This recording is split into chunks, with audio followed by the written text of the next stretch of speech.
On this episode of Locked On Angels, I'm wearing the old school Tim Salmon jersey to celebrate an old school type win last night. 2 great relays for outs in the field, a great start from a veteran. How about that? And a sac fly to win the game, Johnny. It was fun to be an Angel fan, at least last night was fun to be an Angel fan. It's time to get locked on with Mike and John, and this is Locked On Angels.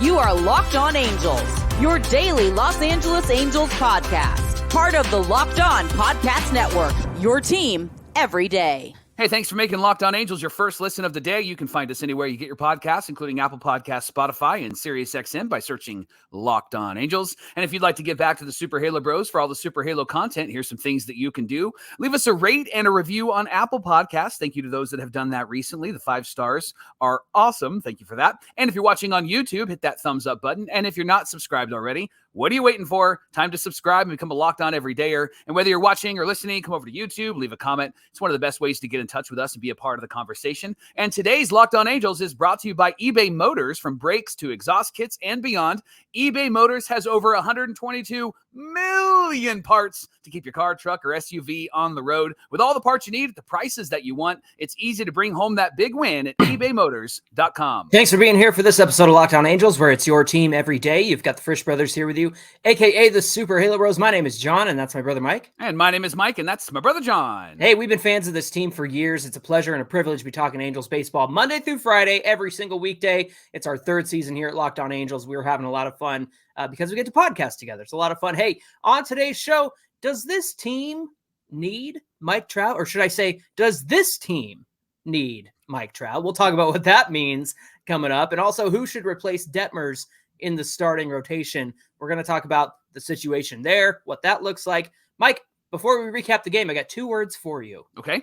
Not DX, don't worry. Standing desk. Look at this. I can move around. Yeah, I'm going to get way more animated. I was going to say, you're going to talk a whole lot longer now. This is going to be a longer than a 30-minute podcast, right? Why don't you get us started with a recap? Angels won this one 2-1, Mike. Yeah, the Angels faced a knuckleballer in this one, Johnny, Matt Waldron. And every time I saw his name, I kept thinking about Jordan Walden. Because remember Jordan Walden? Man, that guy was good for like a hot second, and then he was gone. He led this team in a lot of like funky flyouts. Like when he was throwing that knuckleball, it really brought about a lot of funky swings and a lot of fly balls. They're not sure where they're going. The catcher behind him was struggling, but it was a wicked knuckleball. Yeah. In fact, I loved the slow-mo. I believe you retweeted it from Locked On Angels. Yes. The slow-mo of that ball, just barely moving, floating out there. I love the knuckleball. I would love more pitchers to use the knuckleball because I think that there's a lot of success that you can have with it. Yeah, it really depends on, can you make it to the majors with your knuckleball? And Matt Waldron is somebody who was able to do that. Mike, of course, he's had struggles in the first inning, but they said this is the only the second clean inning he's had all season. It was against the Angels, of course. And I was a little concerned because Manny Machado got a home run in the first off Tyler Anderson. But, it was funny. Later on in the game, he did pop out, but they also intentionally walked him twice after that because Machado was coming up in very crucial situations with runners on. And so they smartly put him on first base, and it worked out for the Angels every single time. The Angels were able to get one back in the 4th inning after Luis Rengifo got a hit, stole second, Mike, and he got into scoring position. And then Calhoun was able to get him to come home and score. So that's where the offense began for the Angels. And of course, we'll talk about how they were able to win it here in a second. Mike, shout out to Taylor Ward and Zach Neto. Mike, they had 2 incredible plays. Taylor Ward got 2 outfield assists. Here's the thing. He just needs to throw it to Zach Neto every single time. Right. Because when he does, good things happen. They combined for 2 great plays. One of them was getting Ha-Sung Kim out at third when he tried to stretch a double into a triple. Now, Taylor Ward kind of struggled with the wall out there. The ball bounced around a little bit, but he was able to get it into Zach Neto. They threw Ha-Sung Kim out at third, and that was a huge play. And then they were able to get Jurickson Profar out at home later on in the game. Same thing. Taylor Ward gets the ball, relays it to Zach Neto. They throw Profar out at home. So it was great to see some great defense. Also, Zach Neto got Ha-Sung Kim out from the grass, the outfield grass, great play over at shortstop, and he threw that thing a mile to get Ha-Seong Kim out at first. So some really great defense. Mike, it was one of those games that we talked about yesterday where the Angels have to play perfect baseball.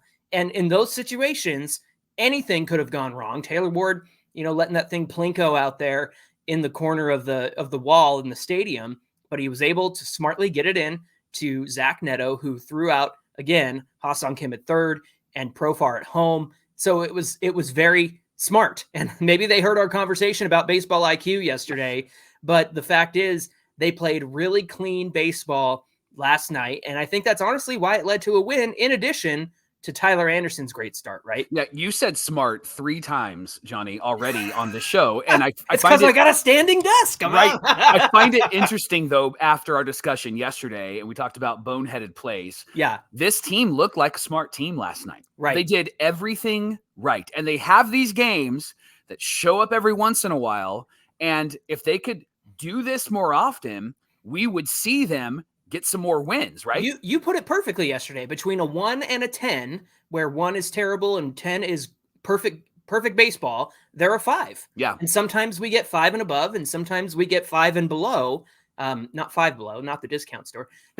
We get 5 and above and 5 and below. And you're right, Mike. It's every now and then we get flashes of like, hey, that's a pretty good team out there. Right. They showed last night what they have the potential to do with a good starting pitcher. And they've had some good starting pitching outside of Reid Detmers over the last couple of weeks, right? Yeah. And even throwing in Sandoval, which, by the way, is why Sandoval wasn't optioned, wasn't removed, because Sandoval has been taking strides and getting better. Detmers has not. We'll talk about that in the second segment. But Tyler Anderson continues to just be incredible, John. 6 2/3 last night, 5 hits, 1 run, 3 walks, 2 Ks, 91 pitches. He has thrown 5 in. He was through 5 innings and had just 54 pitches in this game last night.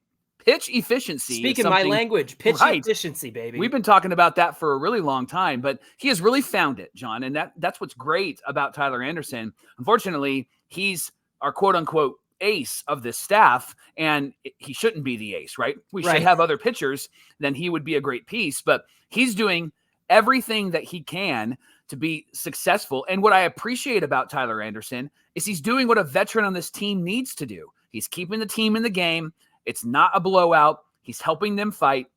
Even in the 7th inning, I thought Wash was going to let him go one more batter, but after that discussion, right? After that discussion, you could tell that maybe there was some sort of indication that I'm tired and maybe exhausted, or maybe this matchup isn't good for me. Although he did get the next batter a couple of times prior to that at bat. But then they brought in Hunter Strickland. He got out of the jam in the 7th, a high, deep fly ball to right center, right? And then the next inning, in the 8th inning, he did give up a leadoff double, but then got 3 consecutive outs and did score the win in this game because of what happened in the 8th inning, Johnny. Yeah, in the 8th inning, Jo Adell led off with a double. And then what was impressive, Mike, situational hitting. I know for as much as I love pitch efficiency, I feel like you love situational hitting. I love language.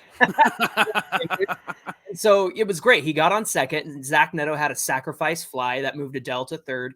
Guillorme came in to pinch hit for Kyron Paris, another sac fly, and that moved Adell in.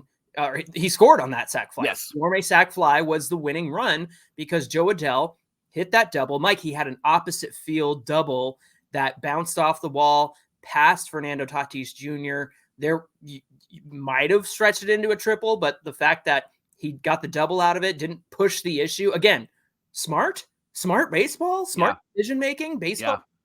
I think that was key there because Neto and Guillorme did exactly what they were supposed to do. Carlos Estevez got a save in this one. It was a very comfortable save. It wasn't nerve-wracking. It wasn't ridiculous. It wasn't like, what are we doing? It was just a great boom, boom, boom, right? Yeah. And so the Angels won this one 2-1. Now, this one made me smile because before the game, the Angels found out that Jo Adell was named the AL Defensive Player of the Month. Mike, do you know that he's accumulated 7 defensive runs saved out there in right field? Good for him. Talk about a huge improvement from previous years where, one of the biggest sticking points for Joe Adell was his outfield defense. And one of the biggest criticisms was his outfield defense. Now, home run robberies are going to help you get those defensive runs saved, right? And so that's a big part of it.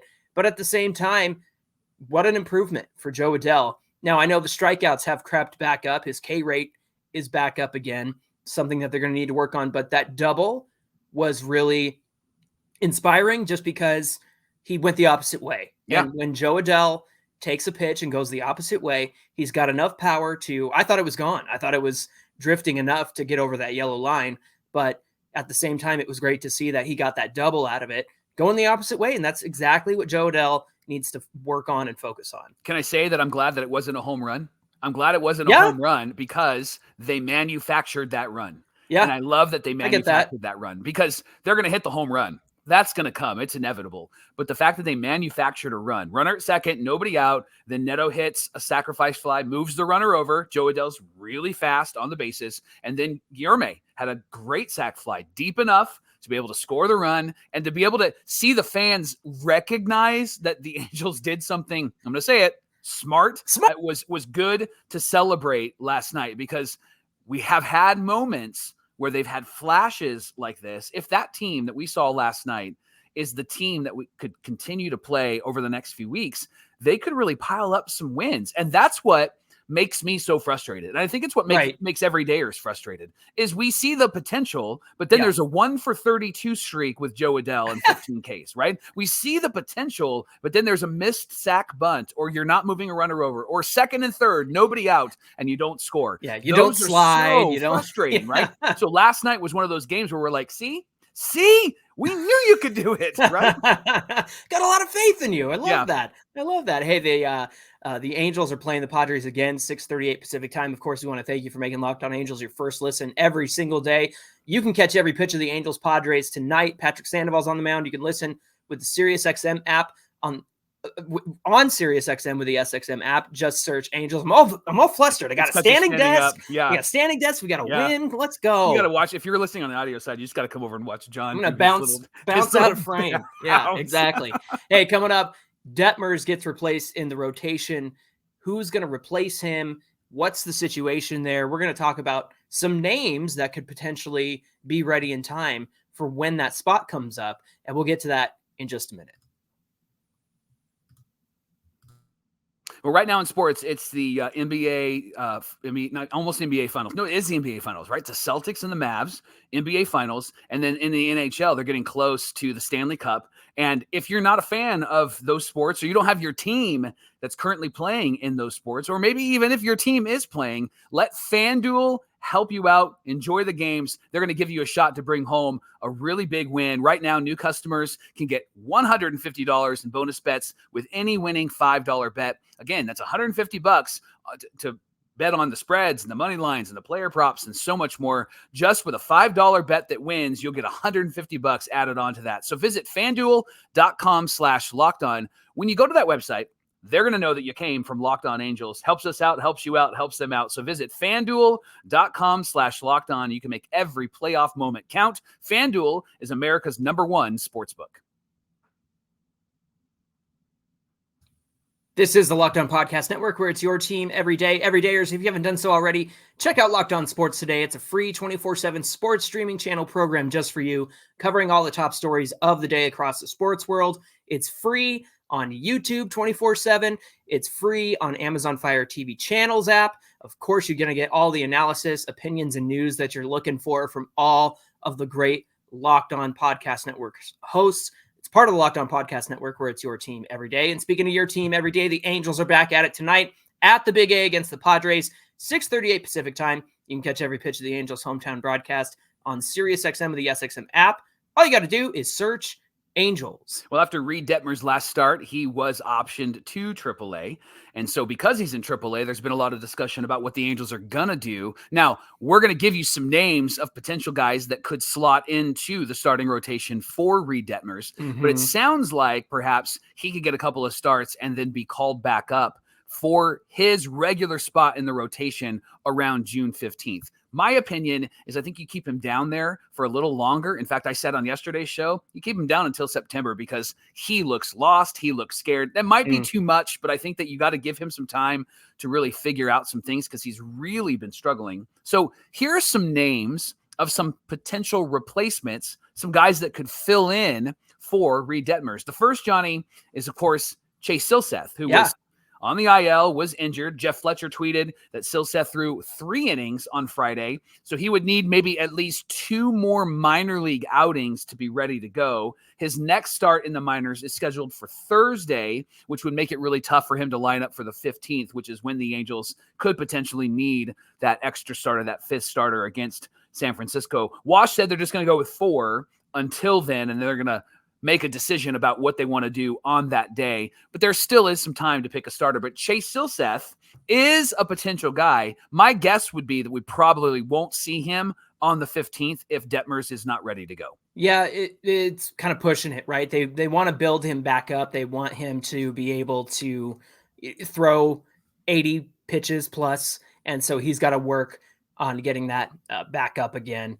It is interesting, Mike, because this is kind of reminiscent of, remember the Angels last year went with a 5-man rotation, except when they needed a 6th man, and it had everything to do with the off day schedule. And so because of the off days, the Angels essentially have a 5-man rotation plus with the off day, right? And so everybody gets the same amount of rest. Everybody gets the same amount of time between starts. So that's important to remember in this conversation. Kenny Rosenberg, big fan of Kenny. Kenny, 5-4 this season, a 3.86 ERA in 11 starts. He's got a 1.29 WHIP.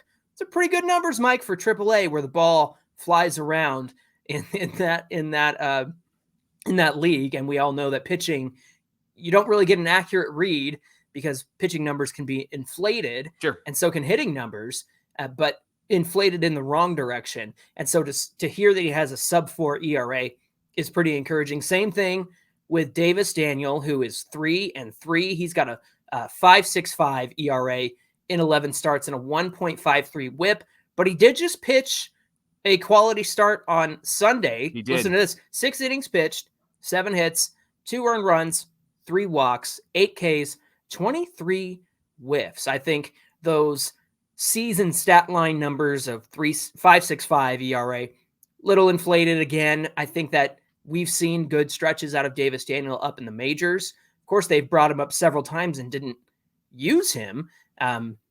So I would like to see him possibly get a start if he's going to be needed by the time the 15th rolls around. You got to use Davis Daniel. He's a Hall of Famer here on Locked On Angels. So when you bring him up, you got to use him, Angels. Come on. Here's 2 names that probably won't be brought up, but I'm sure will be considered. And the first is Zach Plesac.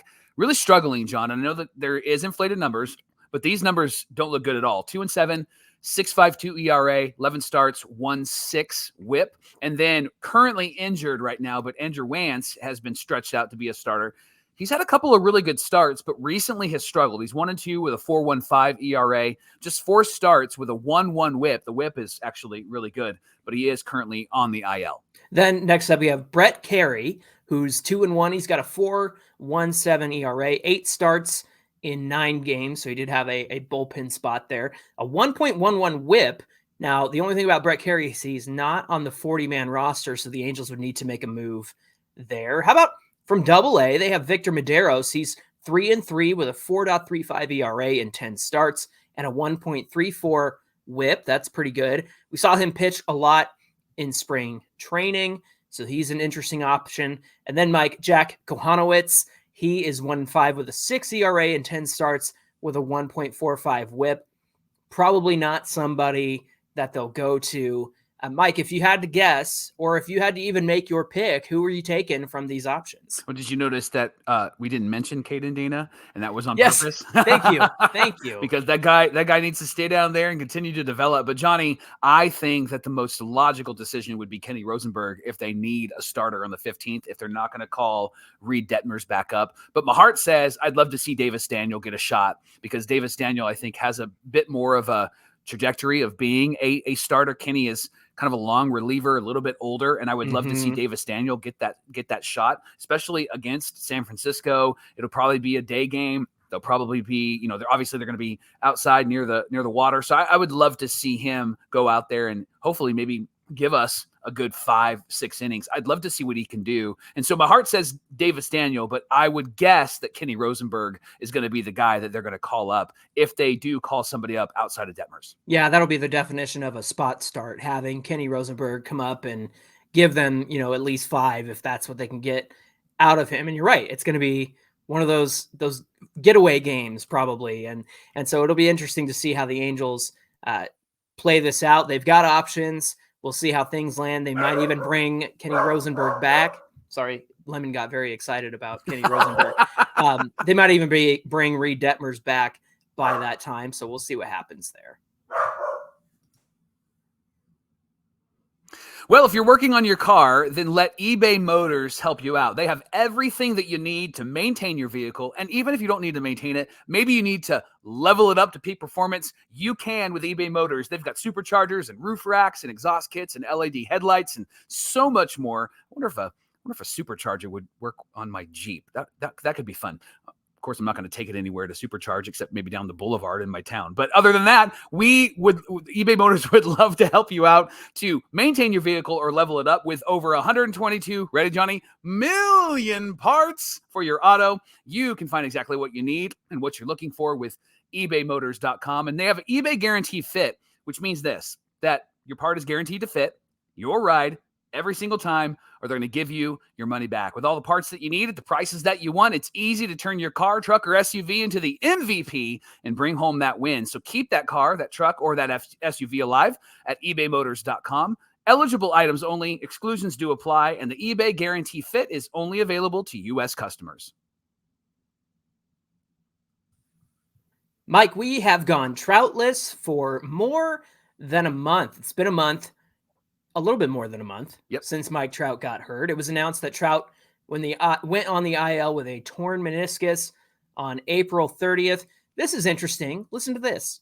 The Angels were 11-19 at that point. Mm-hmm. Do you know what their record is since they've not had Trout with them? Do you know what it is? Yeah, it's right in front of me. 11-19. Yes. So 11-19 with Trout. Yeah. And 11-19 without Trout. That blew my mind when I saw that in our notes. That's crazy. So here's a question for you and our everydayers. Does this team need Mike Trout back? Is he a difference maker, considering the record is the same with or without Trout? Just like you two, with or without you, with or without Trout, 11-19. Now, when we say, do we need Trout back? Is he the difference maker? Obviously, we would benefit from having him in the lineup, but here's what we actually mean. Why don't you explain that, Mike? Yeah. Does the play feel different when Trout is around? Does the mental mistakes continue to happen? The base running errors that happen, overrunning the bases or trying to take the extra base. Does this happen with Trout? Like all of that, do you think that takes place if Mike Trout is there in the dugout playing every day? Like, what does he actually bring to this team currently, right? And the reason why it's important to bring it up is because obviously he's rehabbing and you don't really need to rush him back because this team isn't going anywhere. However, is the team better because Mike Trout is actively playing? And the easy answer is yes, but I wonder, and I would love your thoughts on this, Johnny. I wonder what kind of impact Mike Trout has, because the narrative has been, and I've been a part of that narrative, the narrative has been that Trout doesn't necessarily lead like I think some people want him to lead. Right. He's not Michael Jordan vocal, right? He's not that type of guy. He's not Tommy Pham, let me fight that guy, right? Like that's not Mike Trout. It's just not how he's wired. And to ask him to be what he's not is unfair. So the question really that we've been thinking about as we look at the same record that the Angels have with him and without him, does he bring any additives to this team? And I'm talking about some of those intangible things. Do you think some of the errors happen? Some of the mistakes happen? Do you think, I know he struggled with runners in scoring position. Do you think that they struggle as much with runners in scoring position? Are they making more smart plays and smart decisions like they did last night. Tell me your thoughts about Mike Trout's impact on this team. Well, when he is in the dugout, you can see that he's talking with guys, he's working with them, he's helping them out with their swing and whatnot, and fielding and things like that.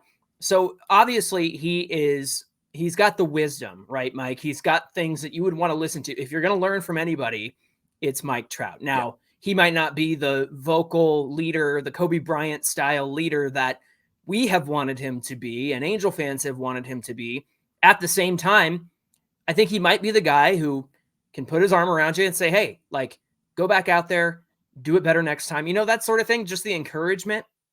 Now, as far as the play goes on the field, I don't know that it's any different with Trout because kind of what we talked about yesterday, there are a lot of guys on this team learning on the job. It is the Halo learning experience season of 2024, Michael, and that's what's happening here when you've got issues on the base paths and you've got young guys not sliding or you've got guys running into outs. Look, it was very refreshing to see the Padres run themselves into outs and for Taylor Ward and Zach Neto to combine for those incredible plays.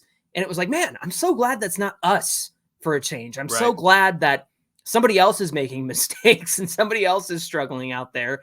And we actually look like a competent team. So all of that to say, yes, we certainly miss Trout's offense. We miss his defense. We miss him in the lineup. But as far as, is he going to keep these guys from making the mistakes? I don't think so. I think they're still going to make the mistakes that they make. At the same time, having his wisdom in the dugout, having him there to, have conversations with the guys or figure out like, hey, what's going on with my swing, right? I mean, he could have an impact that we don't see behind the scenes in the locker room, in the dugout. And so, yes, I think that we need him back. I think that in terms of this team performing the same as they have with him and without him is really interesting. But if you just go off the record alone, Mike, think about how many moments where an additional Mike Trout solo home run or a 2-run home run. I know we gripe on him for not hitting well with runners in scoring position, but a game like last night, I would have loved an extra run from Mike Trout, even if it was a solo home run and Estevez had more of a cushion. Unfortunately, he didn't need that cushion, but I would love to have his offense back. And I wonder if that's the difference with some of these one-run games that happen. Yeah. And Mike Trout has his clutch moments. He has his moment. I mean, he had one earlier this season, right? And we did our whole segment. Mike Trout clutched up. That was great. Yeah. And so to me, just the offense here is a key part of this. I still think the mistakes happen. I still think the Angels are learning on the job, but you can't go wrong with having Trout with this team, right? Right. And you hit the nail on the head. And I think the nail on the head is this, that record of 11-19 since he's been out is probably more around 500 if he's in this lineup, because he is going to add a run or two in a game. He's going to come up in situations where it matters. He's going to be leading off, which means that somebody like Nolan Shawnuel is batting somewhere else or the lineup is adjusted. So I think his impact would be major, not necessarily keeping the guys from making mistakes, but I think his impact would be major in that he would be somebody that kind of throws this team on his back. And that's what this team desperately needs. They don't have that with anybody that they don't have that. I mean, Ohtani was that last year, even though they didn't pile the wins on, Ohtani kept this team in games. And I think Mike Trout does the same thing. I don't think it's such a game changer that they're in the race, but Mike Trout, I think, makes the 11-19 record maybe more around like 14 wins, right? Instead of being 8 games under 500, they're just a couple of games under 500 with Mike Trout in this lineup. Now, a question for you. If Mike Trout is still here, we lose everything that Kevin Pillar has brought to the team. So I kind of wonder, do those cancel each other out? Does the offense we've been getting from Kevin Pillar either cancel out what Mike Trout could have done in that time or even surpass what Mike Trout has done? What do you think? That's an interesting thought. And my first thought on that is it feels like they would cancel each other out. However, I think Trout getting hot and he was starting to hit pretty well. Sure. I think that maybe I'm going to go with Trout over Pilar, even though Pilar has been a godsend for this team. Yeah, he has been incredible since he's arrived right after Trout went on the IL, because he's had this month of May with the Angels, and he's just been incredible ever since he got started. Hey, thanks for making Locked On Angels your first listen of the day. They do play the Padres. Game 2 is tonight at 6:38 Pacific time. You can catch every pitch of the Angels' hometown broadcast with SiriusXM on the SXM app. Just search Angels. Hey, give us a follow on Twitter at Locked On Angels, or Twitter and Instagram at Super Halo Bros. Of course, if you're watching or listening, come on over to YouTube, find today's show, get in the comment section. It's the best way to interact with Mike and I. And hit that like button on the way down, and also hit that subscribe button if you haven't done so already. YouTube, is kind to us most of the time, but if you want to make sure you don't miss an episode, subscribing is where it's at. And if you hit that like button, it puts us in front of other Angel fans who might not know about Locked On Angels. So that really helps out. If you want to personally gift something to Mike and I, then all you got to do is hit that like button. That's all we're asking. Yeah. Mike, what do we have on deck for Wednesday's show? Well, Ben Joyce is back. We haven't seen him yet, but Hey, Ben Joyce is back. That's exciting. What's different? Well, he will tell us, and we're going to talk about that tomorrow on Locked On Angels. All right, we're looking forward to that conversation. I'm excited to have Ben Joyce back and talk about development, right, Mike? Yep. It's good to see some good things happen when somebody's in the minor leagues for a change. So we're going to talk about that all tomorrow. Until then, my name is John, and that's my brother Mike. And my name is Mike, and that's my brother John. Thanks for being here with us, everybody, and we'll see you back here on Wednesday. First show standing up. Love it. Feel good? Feels good. All right. We're going to do some jumping jacks. Neighbors are going to love it.